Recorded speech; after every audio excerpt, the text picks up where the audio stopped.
Moi, je ne crois pas aux guides, je ne crois pas aux phares, je crois aux éclaireurs. Vraiment. Matryoshka.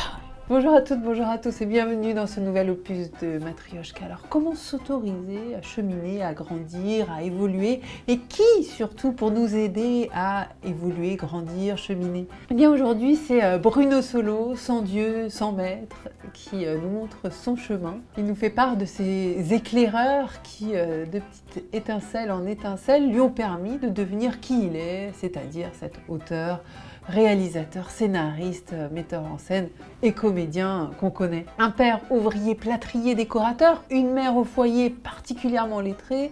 Il est un enfant du prolétariat, un enfant de Paris, du Marais, très exactement. Et Bruno Solo, pas à pas, s'est construit, ne s'interdisant jamais rien. Même pas de devenir comédien, de se produire, de faire des sketchs, de jouer dans des séries, de monter même des séries TV lui-même, de réaliser son propre film, de jouer au théâtre des pièces de boulevard comme des pièces classiques, de présenter des émissions de télévision historiques en costume et d'embrasser l'histoire de France et ses personnages dans un livre même. Alors tout ça, il est capable de le faire mais à une seule condition. Comme nous tous d'ailleurs, d'être curieux. Dès que vous êtes curieux, vous vous questionnez. Dès que vous vous questionnez, vous cherchez. Vous ne trouvez pas nécessairement des réponses, mais vous êtes tout le temps dans la quête de quelque chose. Et donc, vous n'êtes pas figé. Ce qui vous fiche, c'est les certitudes. Les doutes, ça vous fait avancer. Et la curiosité, c'est être curieux, c'est douter aussi. La curiosité est un vilain défaut, quel affreux proverbe. Ou l'oisiveté, la mère de tous les vices. Mais l'oisiveté, moi j'y crois beaucoup, je crois que c'est la mère au contraire de l'imaginaire le plus débridé, de l'occasion de penser, de contempler le monde tel qu'il est. Et la curiosité, c'est pas le plus vilain des défauts, c'est la plus grande des qualités. Est-ce que cette curiosité enseignée par votre père, qui est une sorte d'apprendre à apprendre et d'être ouvert, tous les chakras ouverts tout le temps, fait que ça permet d'être autodidacte et d'oser embrasser à un moment le métier d'acteur, d'oser embrasser l'histoire, d'oser embrasser la littérature, d'oser tout embrasser parce que finalement tout peut s'ouvrir. Ouais, c'est ça, je suis dans aucun dogme, quoi. Moi, on ne m'a jamais appris à suivre une seule voie et tout, donc je me sens tout à fait libre. Et je me souviens aussi...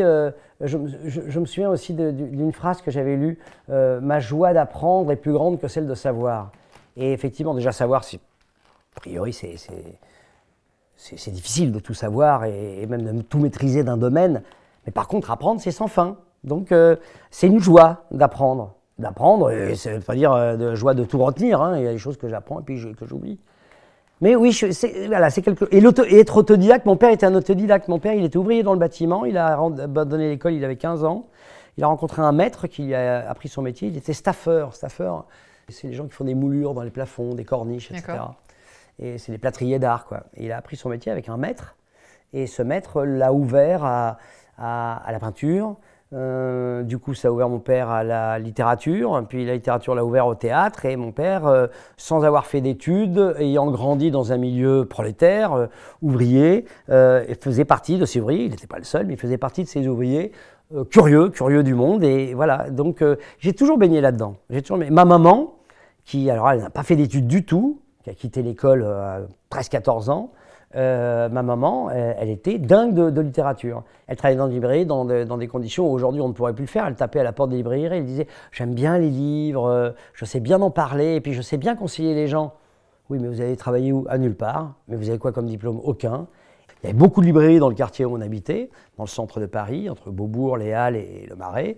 Et elle allait régulièrement dans les librairies dire « Vous cherchez pas quelqu'un ?» Et comme ça, pas simplement parce qu'elle avait une bonne tête et qu'elle était aimable, mais aussi parce que, effectivement, sa curiosité, son enthousiasme l'emportait sur l'éventuel savoir d'une libraire qui aurait été peut-être plus approprié. En même temps, dans les années 60, déjà, on théorisait le déterminisme social, le fait que justement, tout était tracé, la méritocratie, c'était pas forcément évident. Et en même temps, vous démontrez bien que juste cette religion, parce qu'il n'y en a qu'une chez vous, celle de la curiosité, fait que finalement tout est possible. Le déterminisme faisait tellement pas partie du vocabulaire et du quotidien de mes parents, l'idée d'être déterminé, mon fils, quand j'ai dit à mes parents à 12 ans que je voulais être comédien, ils m'ont pas dit, mais enfin voyons, mon père il a plutôt un trait d'humour, il m'a dit, fais vedette parce qu'avec la retraite que je vais avoir, si tu peux nous donner un coup de main, maman et moi, voilà, c'est ça, il a plutôt eu cette phrase gentille, d'accompagnement. De jamais s'empêcher en fait. Voilà, et donc peut-être parce que le déterminisme ne faisait pas partie de notre quotidien, je ne l'ai conçu que beaucoup plus tard. Ouais. Comment est-ce que vous avez osé, alors qu'aujourd'hui il y a tellement de querelles d'historiens, comment vous avez osé vous emparer de l'histoire et dire « oh, bah, tiens, moi aussi je vais la raconter ». Comment j'ai osé? Parce que pour ce qu'on a dit au début, quand tu es curieux, tu oses tout. Parce que tu t'en fous, tu n'es pas attaché à une école, à un dogme. Après, il faut avoir la reconnaissance de ceux qui te permettent d'écrire ce que j'ai écrit. C'est pour ça que je ne cesse jamais de citer les historiens, de citer les chercheurs qui m'ont aidé à inventer mon histoire. Ça, c'est le respect, c'est la moindre des gratitudes vis-à-vis de ceux qui m'ont transmis des choses. Donc, ceux qui m'ont transmis, permettez-moi de faire ce que je veux de ce que vous m'avez transmis, sans vous trahir, mais d'avoir, par exemple, de l'empathie pour mes personnages, chose que ne peut pas tout à fait faire un historien. Stéphane Zweig le fait. Quand il fait des biographies, Stéphane Zweig, avec Marie Stuart, avec Fouché, avec Balzac, il a de l'empathie pour ses personnages. Mais c'est aussi un historien. Mais un historien, bon, il donne des faits, il donne des dates et tout. Évidemment, il y met un peu de... Quand tu lis Le Roi Ladurie ou même Carrère d'Ancos, etc., tu les lis et tu sens quand même qu'ils ont un attachement à leur personnage. Mais avant tout, ils sont là pour donner des faits, il y a une rigueur historique. Moi, je peux jouer avec ça. Mais je me suis dit, pourquoi m'empêcher sous prétexte que je ne viens pas du sérail ou que je ne suis pas, que je suis donc un autodidacte, un curieux surexcité comme ça, pourquoi je m'interdirais de le faire? À partir du moment où vous le faites honnêtement et que vous revendiquez rien d'autre que d'être au service de ce que j'ai pu apprendre grâce à mes profs, grâce à mes parents, grâce à mes lectures, grâce à les films que j'ai vus, grâce aux peintures que j'ai vues, aux poèmes que j'ai entendus, je suis libre de faire ma propre interprétation. Quand je parle de la commune, oui, c'est vrai que je parle surtout de Jules Vallès et évidemment de Louise Michel. Je parle un peu moins d'Adolphe Thiers et de Napoléon III. Mais je ne peux pas nier que, pas moins Adolphe Thiers, mais Napoléon III est un personnage bien plus complexe et intéressant que je ne le dis, moi, dans mon bouquin, donc je prends un parti. J'en vois un peu chier Napoléon III parce que je fais parler Louise Michel, et Louise Michel ne pouvait pas le blairer. Donc voilà, c'est un parti. Mais je ne fais pas semblant d'ignorer qui était Napoléon III. Et d'ailleurs, pour rétablir un petit peu l'équilibre, je défends un peu le bilan de Napoléon III auprès de Louise Michel qui m'envoie chier. Qui dit, mais enfin, comment tu oses dire ça? L'évolution de la société, la révolution industrielle, mais au profit de qui? Au profit des nantis, pas au profit du peuple. Je dis, oui, tu as raison, Louise Michel, et je baisse les yeux, et puis voilà. Donc je m'amuse avec la rigueur historique pour donner un petit peu de mon ressenti et de mes idées, ouais, bien sûr. Par rapport à tous les outils que vous avez eus pour avancer, par rapport à tout ce que vous êtes autorisé, aujourd'hui vous avez l'impression, outre la volonté de toucher à l'histoire, de toucher à la comédie, de jouer au quotidien, est-ce que vous avez l'impression que vous avez aussi une mission, une vocation, quelque chose?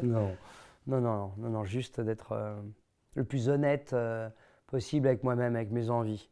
On parle souvent du fleuve en furie, mais jamais de rives qui l'enserrent. Et effectivement, je ne veux pas tenir compte des rives qui m'en servent. Et il y a des rives, la société évidemment nous met des rives, mais de temps en temps le fleuve il est plus fort et il déborde, et puis il inonde. Alors c'est des catastrophes quand c'est ramené à la nature, mais philosophiquement c'est intéressant de se dire qu'on déborde de temps en temps. Et puis après je reviens, voilà. Dans mon lit quoi. Je reviens dans mon lit, je suis pas non plus j'ai pas les épaules pour être un révolutionnaire, j'ai pas les épaules pour être Garibaldi ou Louise Michel ou Beethoven, j'ai ni les épaules, ni le talent, ni le truc. Donc je ne veux pas m'interdire de me balader, de me promener, et puis si en tant que promeneur de temps en temps je peux éclairer 2-3 qui me disent tiens on veut bien venir se balader avec toi, j'en suis ravi.